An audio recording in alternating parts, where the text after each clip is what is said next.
Please remember to use your microphones for RCTV.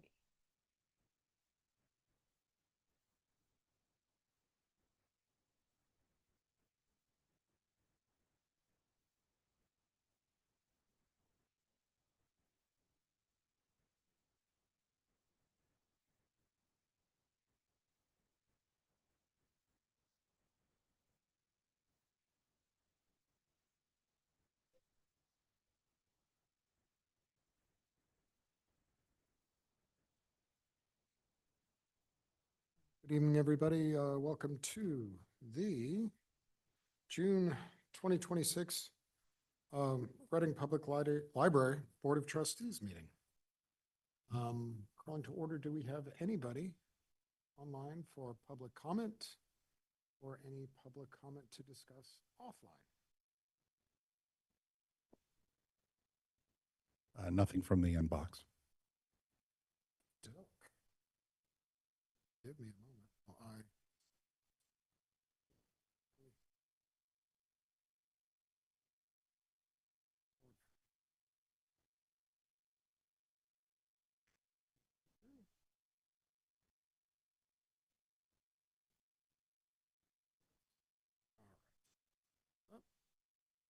Excellent.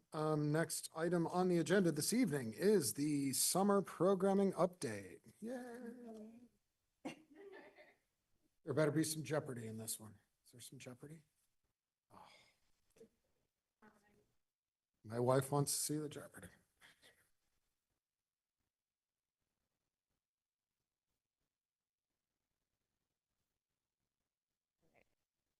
Present.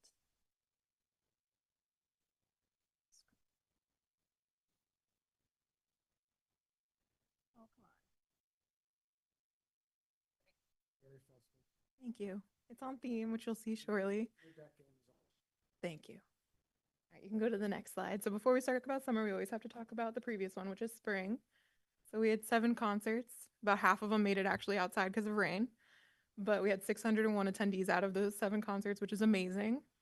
Yeah, we had, I think the best one we had was Speechless, which was a duo. Was anybody here for that? No? Okay.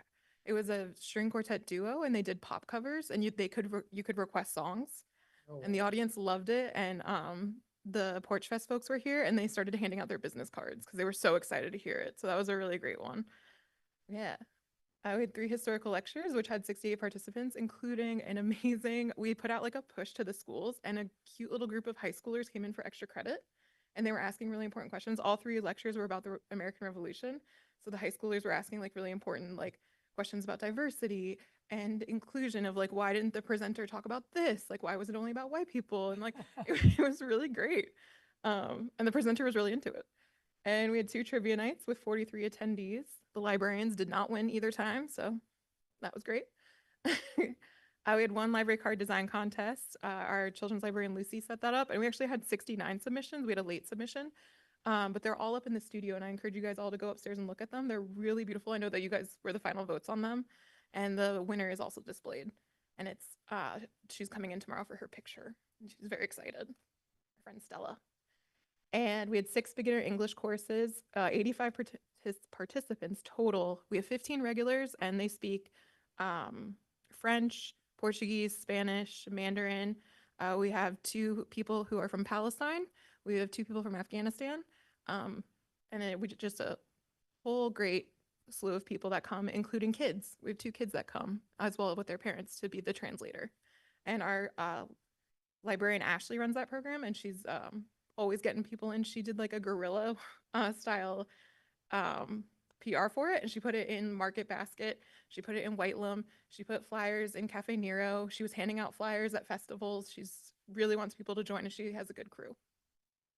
We had 1 accessory swap, which had 76 attendees and over 200 donations. And this was one of the first swaps where we didn't have that many donations left over, like everything went. So that was really good. And we had 6 introduction to Mandarin courses, which was led by a local teacher in Reading. And we had 10 regulars, including 1 high school student up until someone who was in their 70s. So a good array of people. And we can go to the next slide. And we also caught a bearded dragon, this on library property. So you might have seen it on Facebook. We tried to reunite. No one came forward that this was their pet.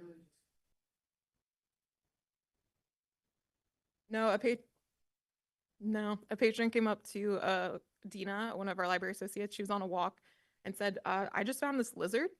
And so me, Dina, and Sarah all ran out and he was just on the lawn. So we caught him. Yeah, no. He was outside. But he was very pale and sickly. So we were a little worried about him. So one of our librarians, Megan White, she's in charge of Shelvis's care. She loves reptiles. Her child loves reptiles. So we called her because we called like 5 different rescues and no one would take him. And so we asked her, would you take a bearded dragon? And she immediately said yes. So now he lives in Megan White's home. And her daughter takes care of him. So and his name is now Mildred. Yes. Her daughter named him. So that's Mildred, the bearded dragon. And that's like the best photo we've ever taken. It is. It could be like a children's book. Yeah. Plastic. Yeah. All right, you can go to the next slide. And obviously, we're going to talk about summer reading. So it starts on June 22nd, but really for adults, it can start on June 12th with Sizzlers. We're allowing any adult that comes in to sign up for summer reading on that day. But for children and teens, it starts on the last day of school. And you can go to the next slide. You can try to play the video. I don't know if it will. Yeah. This is what our booklet looks like on the inside, so I'll explain it as it's playing.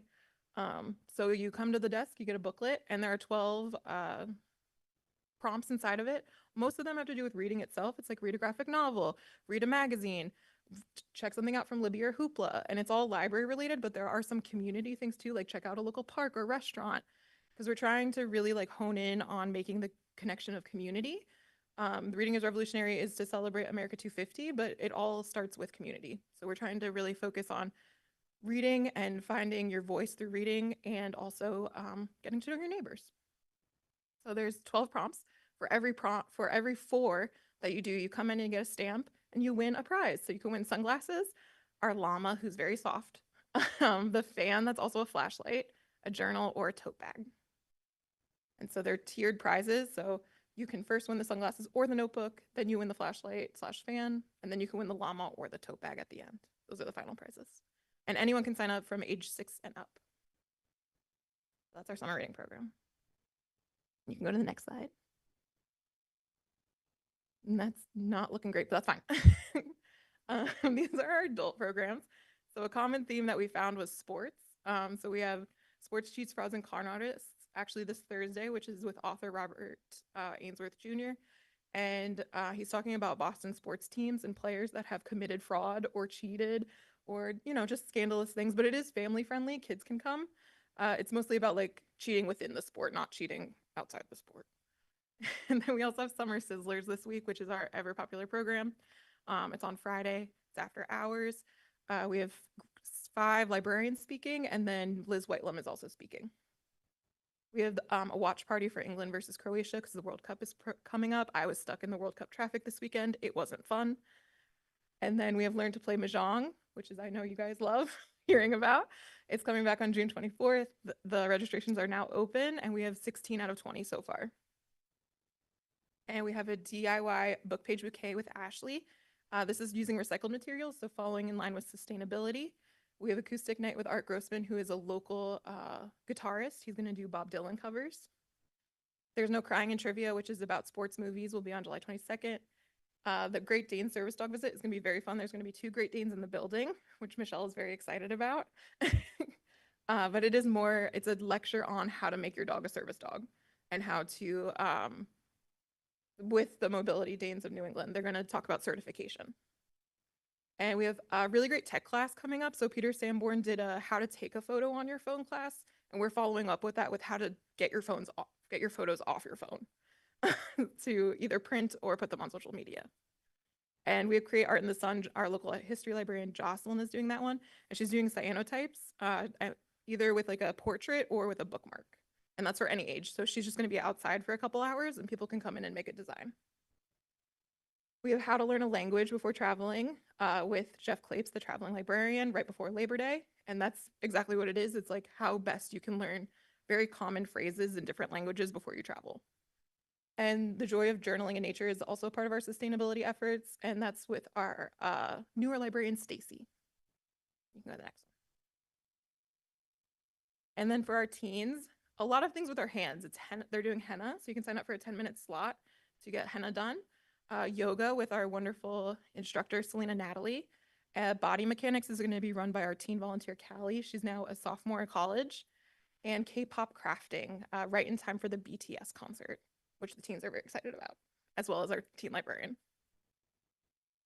You can go to the next slide. And then there's children's programs. So the 3 red ones are like the parties. So last year we did a lot of parties. This year they really honed in on like who came to those parties. So they chose the grades that they saw the most. So now it's grades 1 to 4 instead of grades K to 7. So so they could try to do it based off skill. So Mestival Festival is exactly how it sounds. It's going to be a mess. It will be outside, and it has a rain date. And then a Golden Idols movie night is an interactive movie with K-pop demon hunters. And Summer Splash is all water things, including the dunk tank is coming back because that was a hit last year. Wear Your Pride and Chalk the Walk with Pride are our 2 June programs, and they're to celebrate Pride. Wear Your Pride is for tweens. It's at the same time as our Between Time, so we're hoping to get that crew in to make some buttons and bracelets. And then Chalk the Walk we used to do before COVID, so we brought it back. Teens make drawings, like outlines on the sidewalk, and the kids come and color them in. So it's very fun.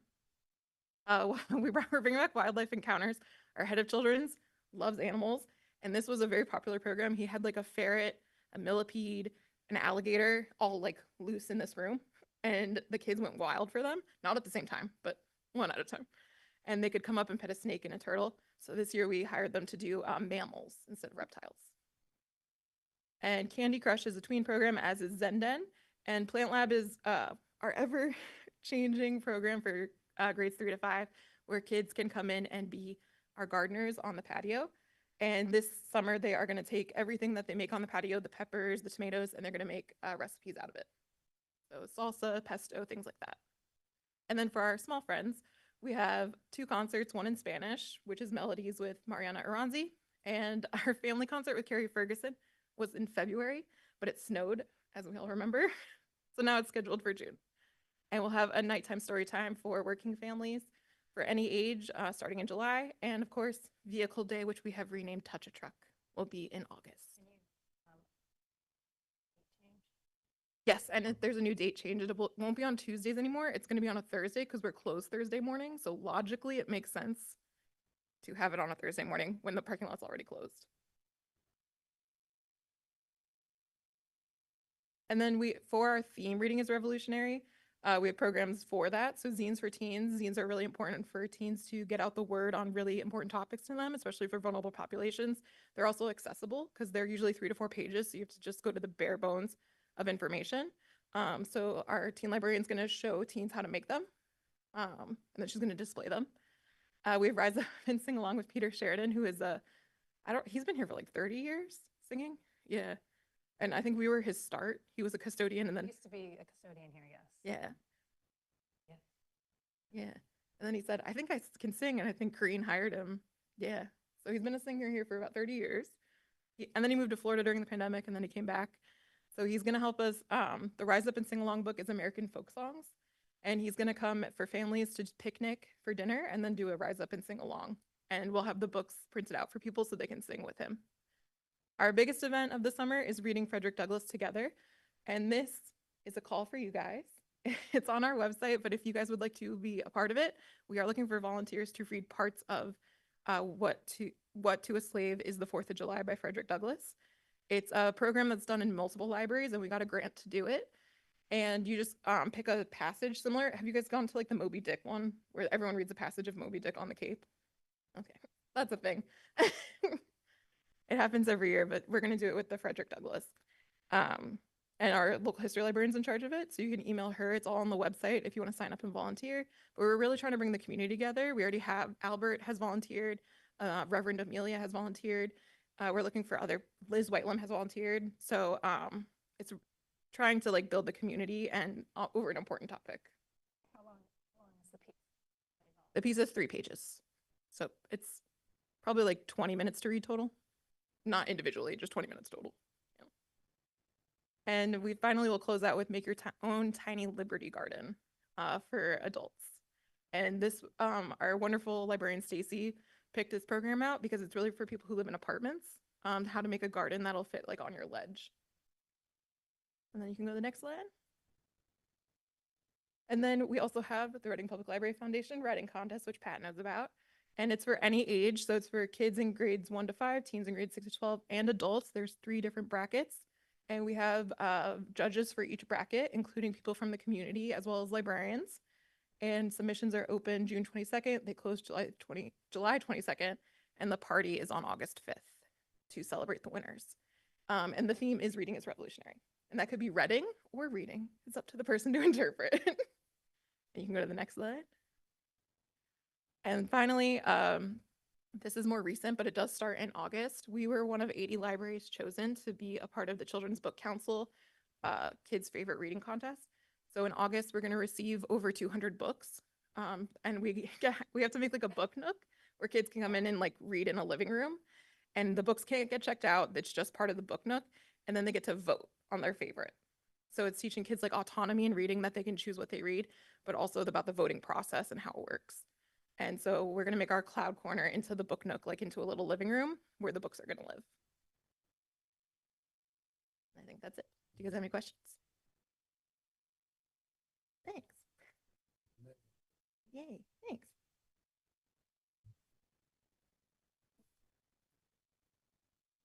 Thank you very much. We will. Thank you.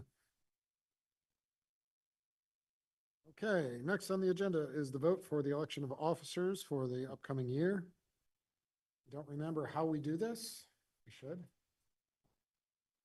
You make nominations for a slate, and you need a chair, a vice chair, and a secretary. Okay.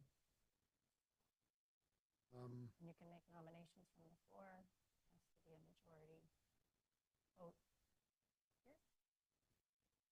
I'd be happy to do the chair again if nobody objects. Somebody else would like to do it? I nominate Cappy Pop Second. for chair. That was unexpectedly quick. It's Well, been that was sec- like one of it's those been step seconded. back It's- faster. You know what I mean? Should I have dove or something? Okay. Do we vote on the slate at the end or for each individual? All right, we'll vote for me and just be done. All in favor of me for chair?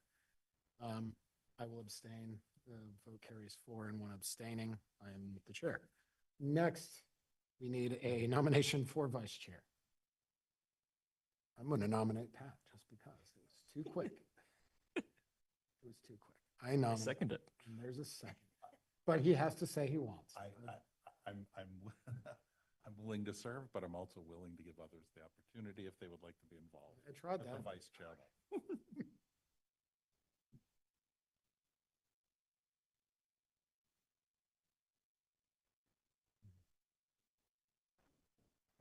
I think you can do me a solid here. Like, come on.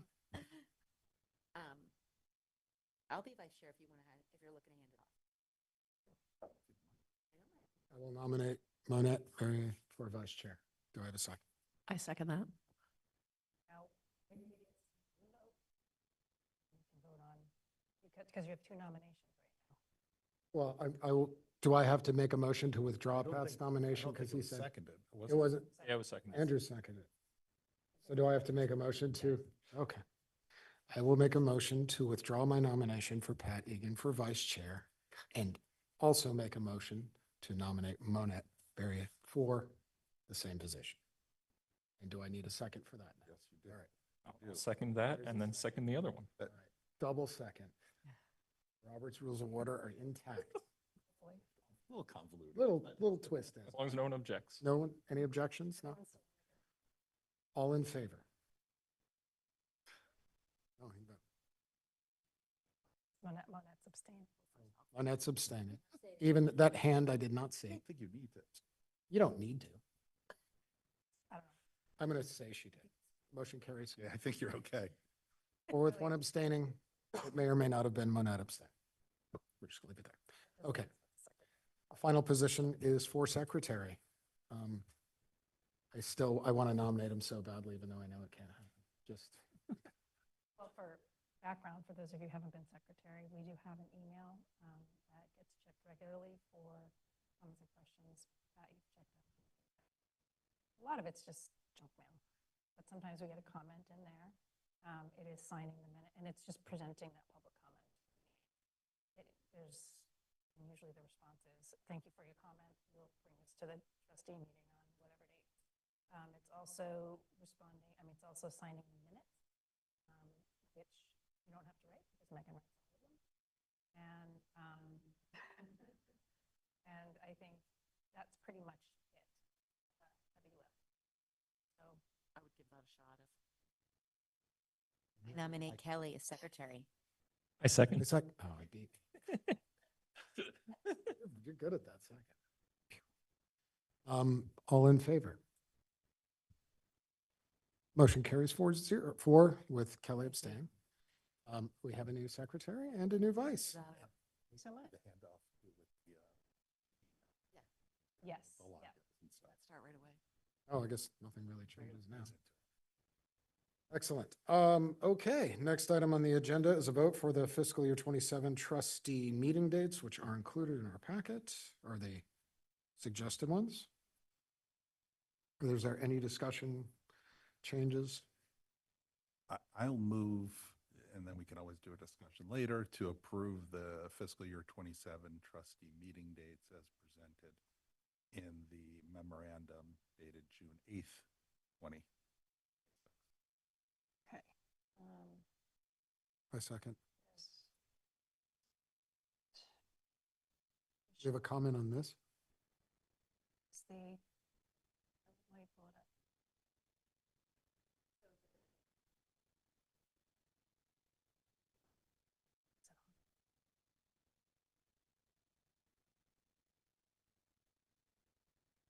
So on Tuesday, October 13th, we're holding our Connected Reading event. That's the big event where we have different organizations come. And so that date won't work for your meeting. Is there another date? So the Can we have, can I make a motion to move it to Wednesday, October 14th? Let me check my calendar.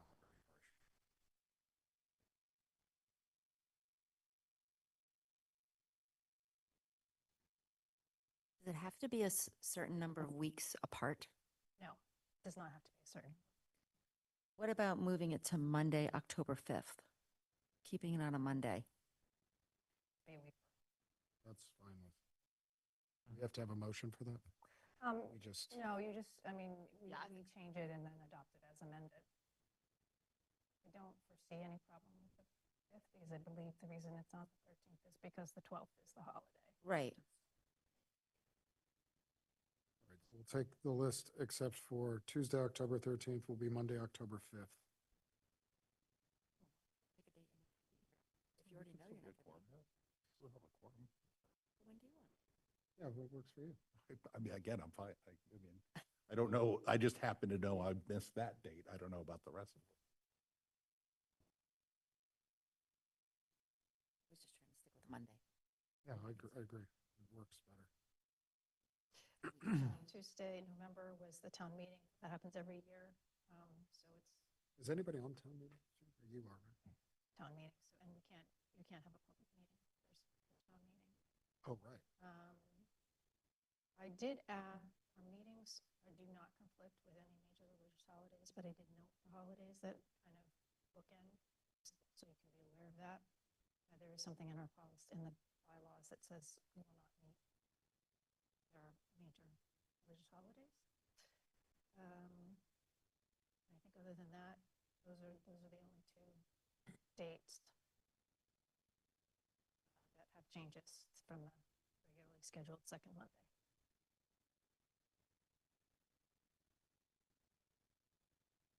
Can we just vote on that with the October 5th amendment? Or For a I meant, to adopt the trustee Mhm.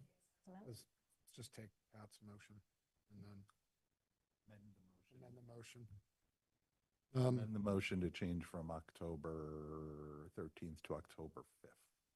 Second, Second. all in favor? Motion carries 5-0. Meeting days for fiscal year 27 have been set. Obviously, time, but we send it to the town clerk and we send it to the town manager, who then shares it out with the other boards as needed for liaisons or for whatever reason, but these are the general business meetings. Next item on the agenda are the holiday. These are the closings. or closing. And this is, well, you have the purview to close the library for anything. The town recognizes 12 major holidays. There are other reasons that we close, either for recognition of other things or just because it doesn't, because you choose to. The one thing is Easter. We are usually open Sundays, except for the Easter Sunday. The next change is when a holiday falls on a Saturday. Town Hall doesn't do this because Town Hall is closed on Fridays, and they don't work on Saturdays, but we work on Saturdays. So we would be closed on that Saturday. However, those people don't get the Juneteenth off. You know what I'm saying? Like, you're still working the 5 weeks. So we observe it. This Saturday is already built into everybody's rotating schedule, so it doesn't affect them. But in general, with the library, the holiday falls on the Saturday. We usually observe it on a Friday, which is what we're doing for 4th of July this year, and we're closed both Friday and Saturday. If it falls on a Sunday and it's during our open hours, we're actually closed both Sunday to recognize the holiday and Monday, which is what the state does. So that just explains the Juneteenth and the July. So some of that is that Saturday is unique to the library, and the Independence Day closing and observation is observed as based on the state and town practices. We are always closed Memorial Day weekend.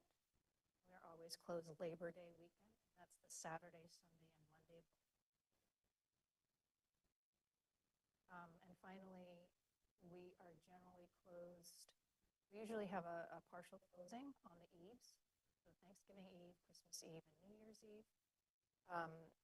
We close when we're open those particular days. So if it's a Monday, Tuesday, or Wednesday, actually if it's any day but Thursday, we close at 1. So we open at 9 and we close at 1. If it happens to fall on a Thursday where we don't open till 1, we just but so this calls for closing the Thanksgiving Eve at 1 p.m., Christmas Eve at 24th at 1 p.m., and New Year's Eve, December 31st.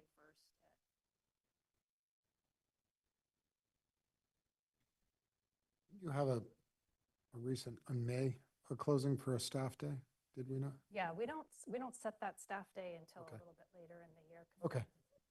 I just didn't want it to be missed.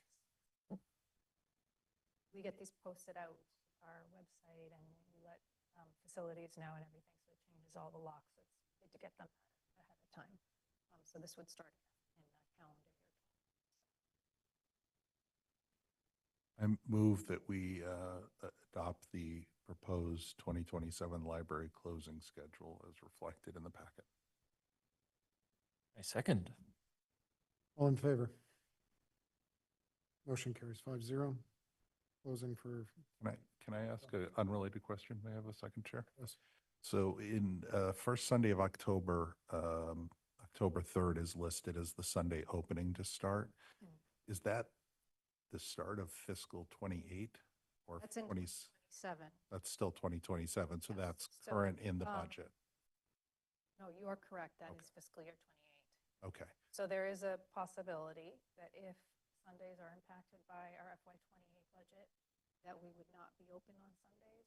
So, yes, that would so change. as far as a future agenda item between now and October 2027, Well, we're going to have yeah. to talk about Sunday. Yes, between now, well, it would definitely, we'd figure that out well before July 1st of 2027 to calculate the Sundays. Yeah, that would impact the Sunday openings and obviously the Easter holiday if it were closed. Nice catch. When did you say we would know? Well, we're already building our FY '28 budget, and a lot depends on whether we can pass the budget that we asked for, or whether we aren't able to do that. One of the strategies would be to be closed on Sundays, and that would bring us, that's one of the strategies, is to bring us to a level funded, not level service, but a level funded budget. So that would reduce our operating income, our operating expenses, to help reduce our expenses so that we wouldn't have to increase our budget at all. And hopefully that would not come to pass. And the alternative, which would be decided through a whole long process, is if there's an override, we'd have to approve the override, have the override would have to pass or fail. And if that happens at any time, I think the last time it happened, the override was actually like in March or April. And we had 2 budgets running the whole time. If it doesn't pass, it's going to be 0% increase. If it does pass, it will be a 3.5 or 4%, whatever the ask is. So that depends on the timing of something like an override. Thank you.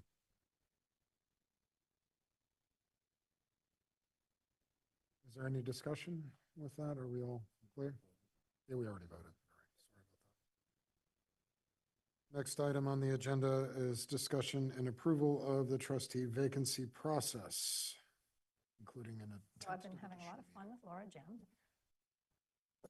So this is some things that have been clarified. There's still going to be some questions. This is the draft document that would go out. I'm recommending that it be posted by June 15th, which is just in another week. The vacancy posted, and the town clerk can accept letters of interest at that time. This position would be running, would be appointed from August 1st through April 6th, which is when the next local election would be. It's not very many months. And at that point, the person would have the option or not to run for a 3-year term. It happens to be that this is Andrew's last year in his cycle, so it actually works out pretty well. The appointment is made by a joint majority vote of the Board of Library Trustees and the Select Board. So here's some things I clarified. There must be a quorum of each board. So it's not a quorum of the 10 people. It's a quorum of each board for this to happen.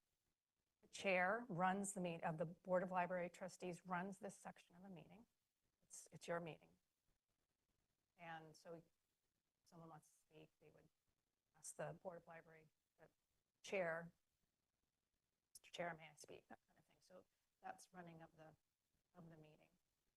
There's some information here about the board, as well as information about the library and some information on learning about what it means to be a trustee, trustee bylaws, information from the Mass Board of Library Commissioners, and some information from the American Library Association.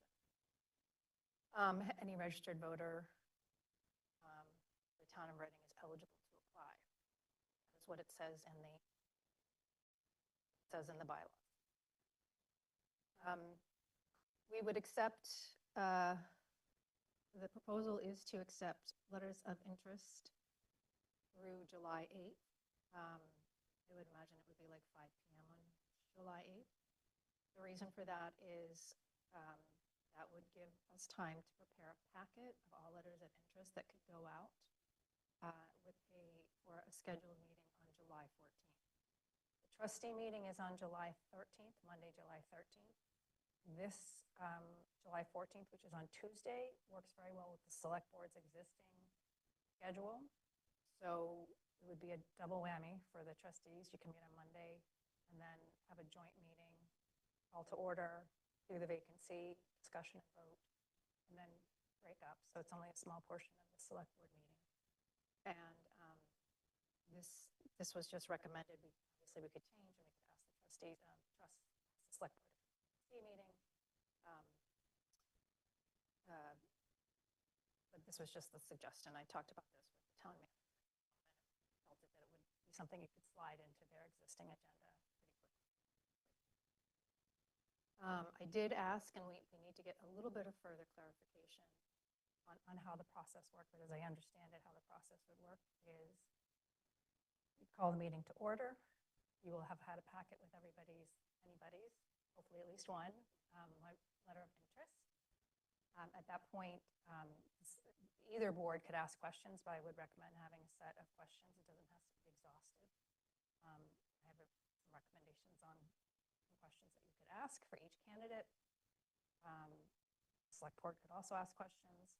And then once you close down that part of the discussion, you could have internal discussion with the full two boards. You could take nominations. I'm getting clarification on what majority. Is that discussion public or private? It is all public. It is all a public meeting. I am getting clarification on majority, meaning if, anyway, I'm getting a clarification on what majority means, meaning if there are 3 candidates and one person gets 4 and one person gets 3 and one person gets 3 is, it's like if you're having a Democrat, Republican, Independent, just whoever wins with the most votes is the majority winner.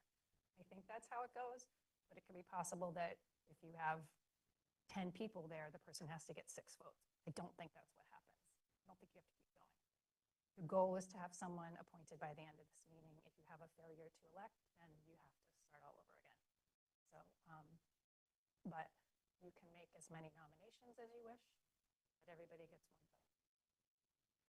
When you say start over again, do we start the process over with the same set of candidates, or do we have to go, how far I think back do we'd we have start? You'd have to. Like new letters, the whole bit? I'm going to clarify that with Laura, but it may be something like, do you want to put your hat back in the ring? I mean, maybe the assumption is that someone might say, no, I don't want to do this, or yes, I really, really want to do this. And, but presumably we'd have to do it all over again. You have 60 days, unless there are extenuating circumstances. So presuming that it's from July 15th. I believe Andrew's last technical day, I think he's out of here like somewhere on the 24th, late June. So we presumably would have to the end of August. Wiser to get it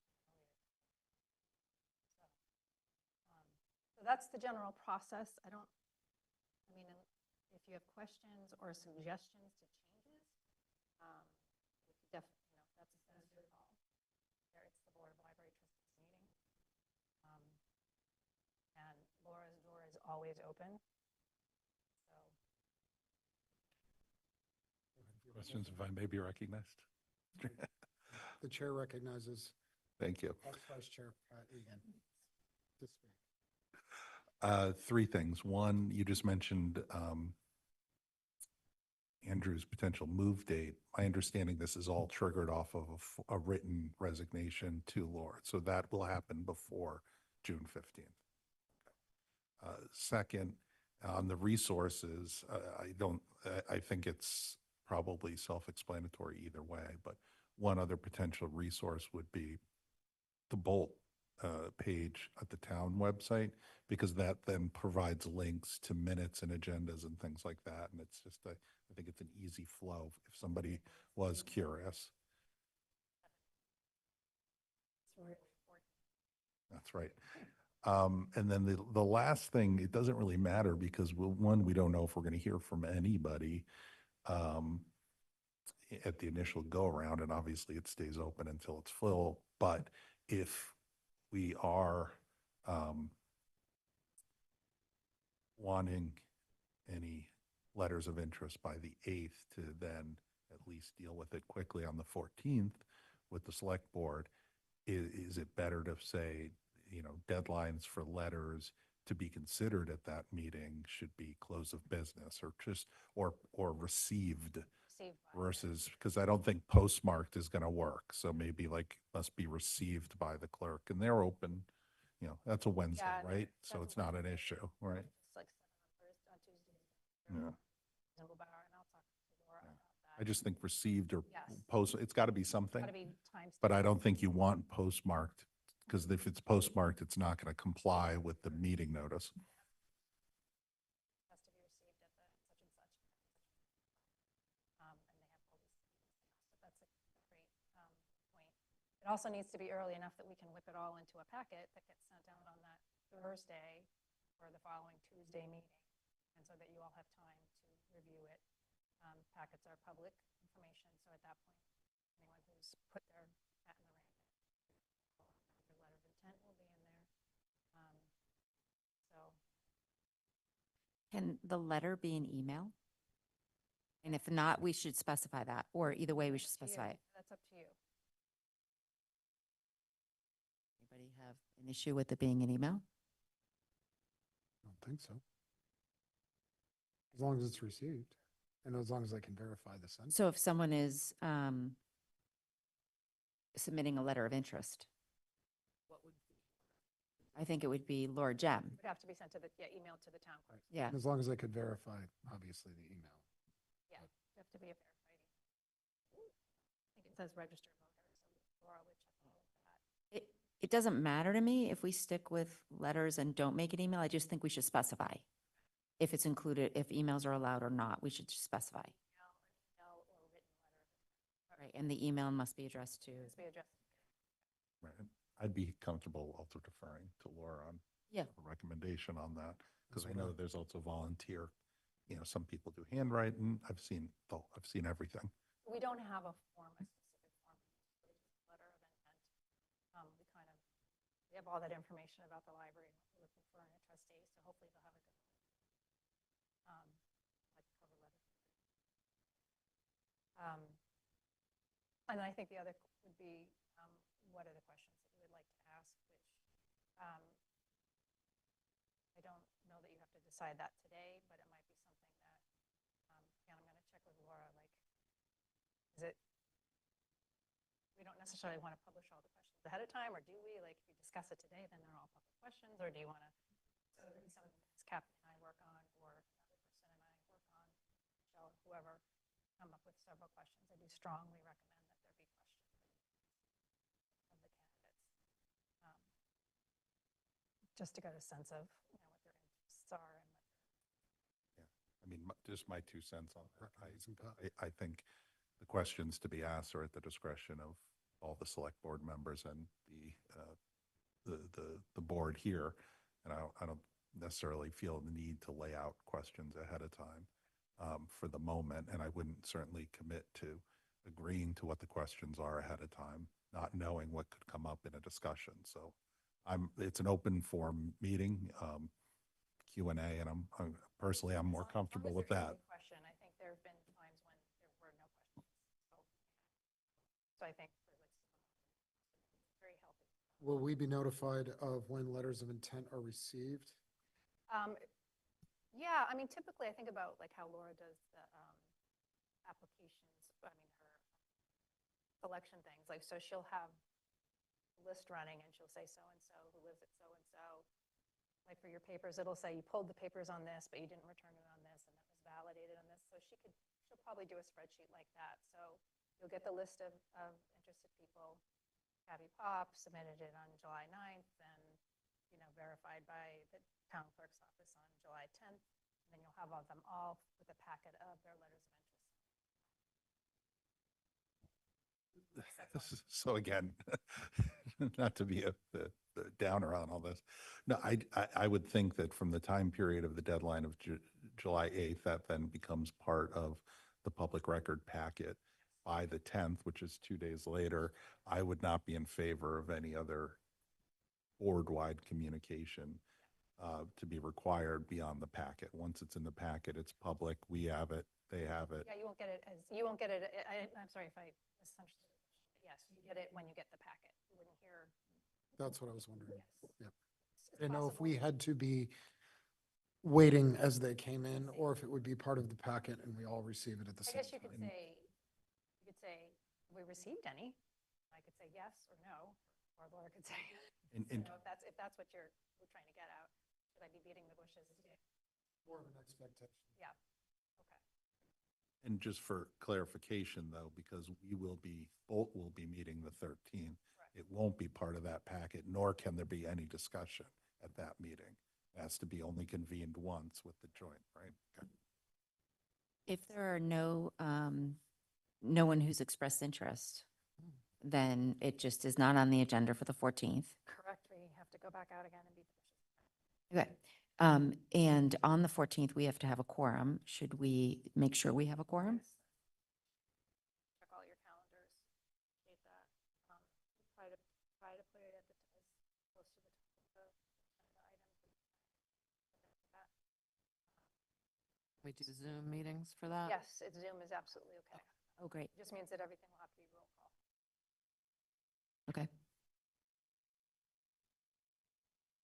And just to be clear, I chair that portion of the meeting at the select board. Okay. That's what Laura said. And I caveat everything that I've said today on the microphone and into the Zoom meeting, that Laura has the right to correct me or put me down on anything I've said today. I'll talk to Laura to make sure. So to the extent it's necessary, I would vote to approve the trustee vacancy process as outlined in the packet, subject to a couple of the items we discussed, such as received by for any deadline and a potential flexibility on the form of any letter of intent, whether it be a formal letter or an email or something else. Do have one point of discussion before I get a second. And that is that if we discover anything about this process between now and the 13th, would that be allowed to be on the packet for us as a point of discussion for the 14th? Because it's part of the process and not about the candidate. Discuss the process. Okay. Not discuss. And we are allowed to send out an informational email to the board, as long as none of you reply all. So if we say, if I were to say, the select board portion of the meeting will not start at 7:30, it will start at 8 o'clock. Or the packet you had 15, 27 people that were totally interested in this, which I don't think you'll get. Some have drawn or something like that. As long as it's informational about the meeting or a process, we can disseminate that information. You just may not discuss it amongst yourselves. Even if you want to say, oh, that's a terrible idea. Keep that to yourself. Thank you very much. I don't think that impacts the motion. Still waiting on a second. Second. All in favor? Motion carries 5-0. Thank you very much. Next on the agenda is the financial and director's report. We'll keep this nice and short. First, a big thank you to the Public Library Foundation. They were able to supplement the funds for that they already contributed for the terrace to have the sod put down. I don't know if you remember, originally had it seeded last fall, and it was all muddy. We got the sod. They finished off the wall, so which was better for erosion, and they are purchasing. Yeah. Yeah, the grass is beautiful.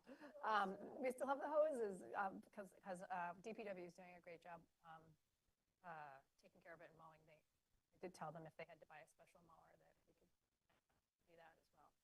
But yeah, so in addition to the original $158,500, they put in an additional $24,000 for enhancements, and we're getting Adirondack chairs. We have a nice lightweight metal table and stackable chairs that we can put on the patio that can be moved very easily if we have a program on it. So they're just some nice little things that Foundation donated to have specific for this terrace. I mentioned earlier that Reading Friends of the Reading Public Library, the other fundraising group, did donate $2,000 for our Staff Development Day. That was on May 19th, and I think I mentioned it at the last meeting.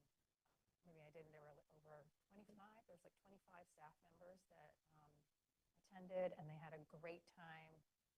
The MLA conference, it's not something we do very often. It happened to be in Danvers, which is really close. It's great because they all get to go to classes or whatever segments, things that are very interesting to them. And then they all sort of have lunch together and some great pictures. So the staff are really appreciative that we were able to use our regular professional development funds and then this additional funds from the really, really helped. So the financial report is, there's not much to report, other than we're closing in on year end. So we're running reports pretty much every week to see where we are. We do, as usual, hope to be able to return some funds to the town. We like to be good financial stewards, but we also watch very closely our materials expenditure budget, because we do have a number. We don't want to go over that number too much, obviously. Onto the director's report, your general statistics, nothing really exciting here. We're still seeing that, slightly less on the physical circulation, slightly more on our overdrive circulation. You don't necessarily also see our hoopla and canopy on here, but those are going up as well. Visitors in May were a little lower than last year. No particular reason those numbers go up and down. Also, we had a lot of volunteers this month. Yeah. So we had a high school intern that helped out Albert. And then we had our home delivery service had a lot of volunteers. That home delivery service, I think I mentioned last time, has really started growing. And they're starting to do short-term needs. And so we're seeing more and more volunteers with that. But we're very excited. Probably it will go back down to about, probably closer to, say, 40. I think our goal is to have 40 or 50 hours. Would be really nice to have that regularly. We also don't want to hide the cost of doing business at the libraries. We had a very busy May. I say that, but I think June's going to be busier, is already busier. Highlights. We actually got a camera. Charlie, want to say?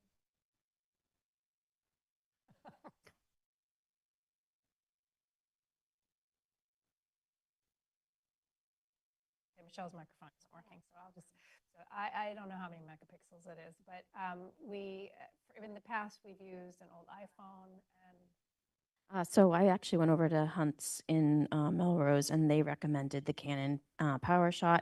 I wanted something that would be really easy for us to use to take both stills and to take videos. We can, it'll make it so that it's much more uniform in terms of what we're taking for pictures. I haven't actually used it because I had just got the battery for it. But I'm also looking for a volunteer. So if you know of anyone who is a photographer or, a photographer, please send them my way. I've sent out several emails, but I haven't had any luck in finding anybody. So please do.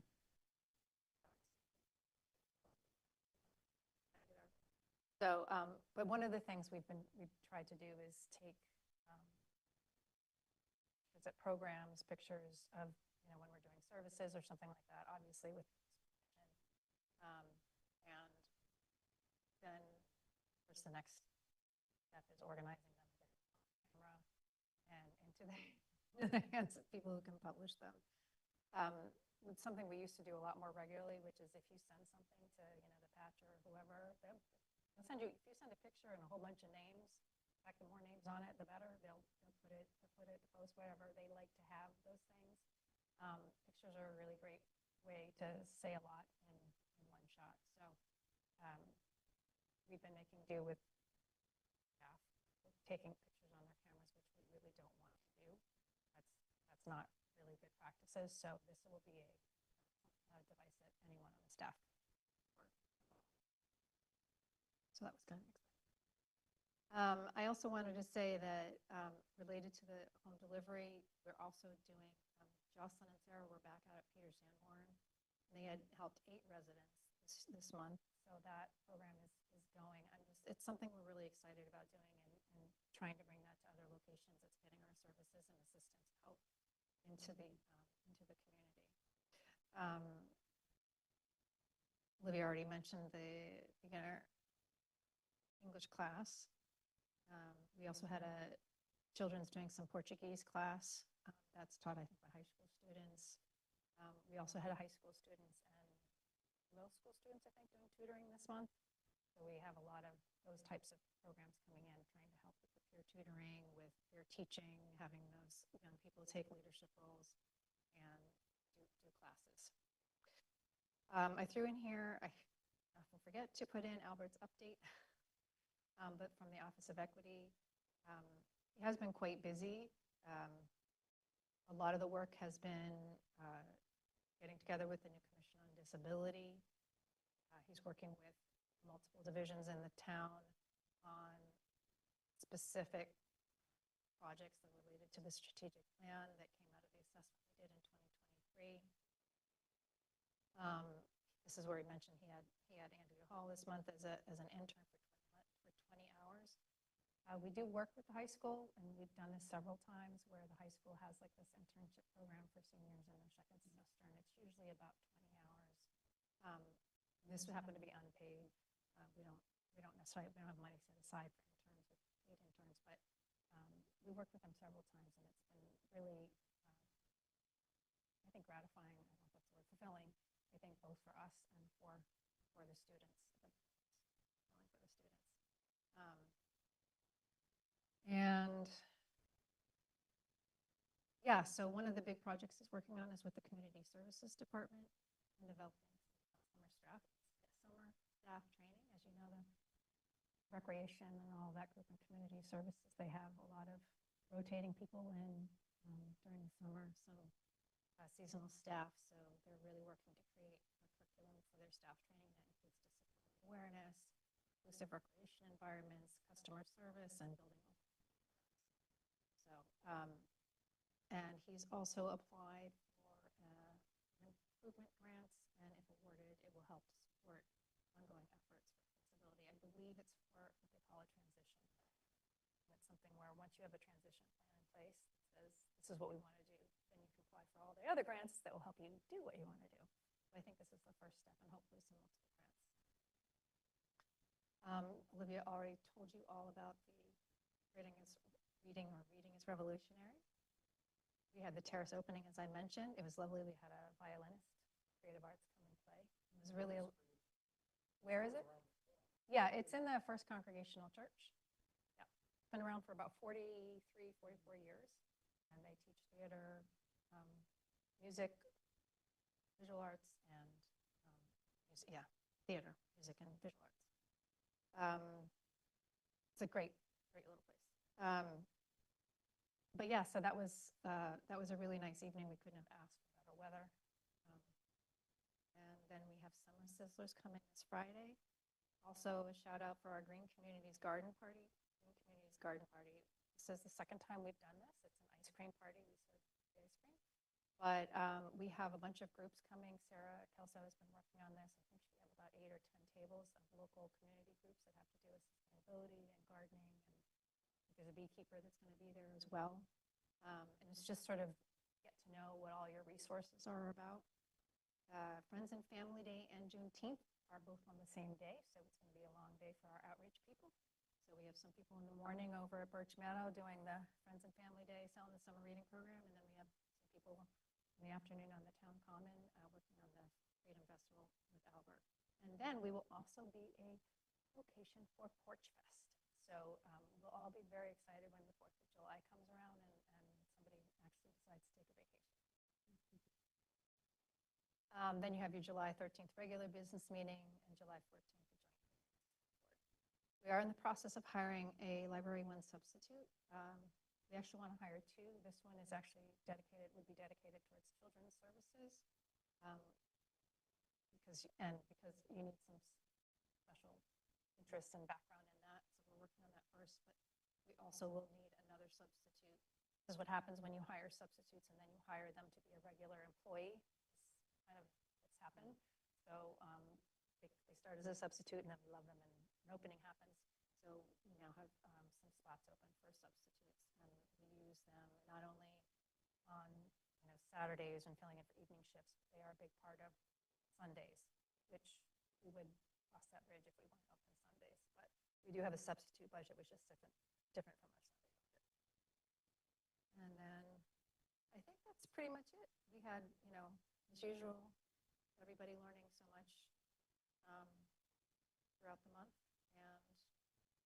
I'm always blown away by the diversity of, we have people taking CPR, learning about 18th century Massachusetts research, health communication and literacy. So it's always fun to kind of pick through those and pick out a few highlights. And that's what we had.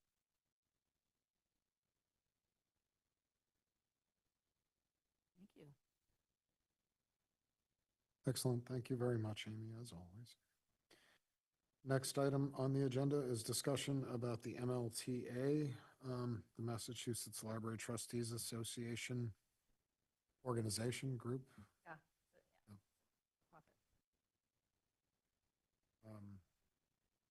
Refresh my memory on the cost. It is, you don't have to join as a full board. You can join as a full board for $100 a year. You can join as an individual though, for $25 a year. I guess if you qualify, you can be a senior member for $20 a year. And you could also be an individual for $100. So the question is whether you would want to join as the things you all have to decide is if you would like to join as a full board for $100. If not, you still have the opportunity, each of you individually, to join MLTA, which is the Massachusetts Library Trustee Association. And they do have an annual meeting. They have a lot of Zoom meetings and everything, but they have a newsletter. They have some educational workshops and things like that. They do work for library legislation, local and state level. So, it's taking that, particularly taking that advocacy role of trustees sort of to the next level, I think.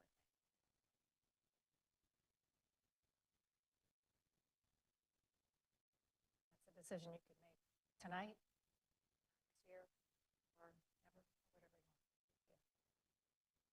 I'm just curious, is this a new organization? This has never come up before. I don't know if it's a new organization. I'd have to look into that. I didn't see when it was established. This originally came in through the inbox by somebody who was a former Reading employee and is now a trustee at the Flint Library in Middleton. And she is the current president, or at the time of the email was the current president of the MLTA, and reached out to see if we would join. So I'm just looking on their website. The first date they have minutes is January 2019.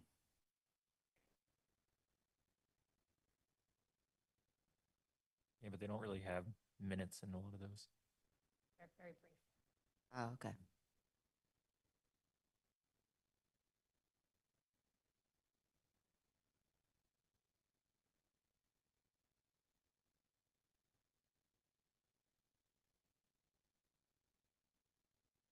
I mean, I guess my view is it was a friendly outreach. It's not a large ask. The resources could be helpful, and it's something that could be tested out for a year to see.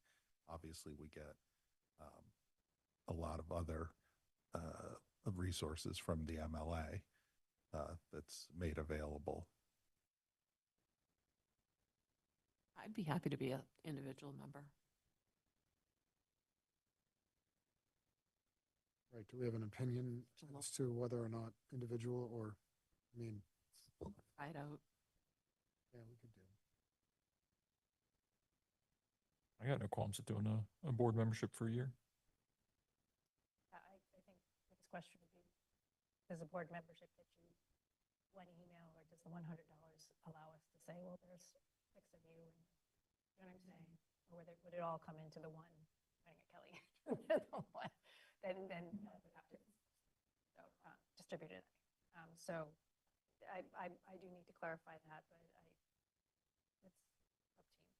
We could do that. And the other thing is there is a lot of MLA stuff that comes in to the Bolt email that doesn't then get shared. We could get in the habit of then sharing it more to all board members, just with the caveat that this is going to be one-way emails. And if there are any questions about it, can raise those at a meeting. Looks like individual, so in their membership form below, they say if board membership was selected, please include each board member's name, mailing address, and email address. So Then we'd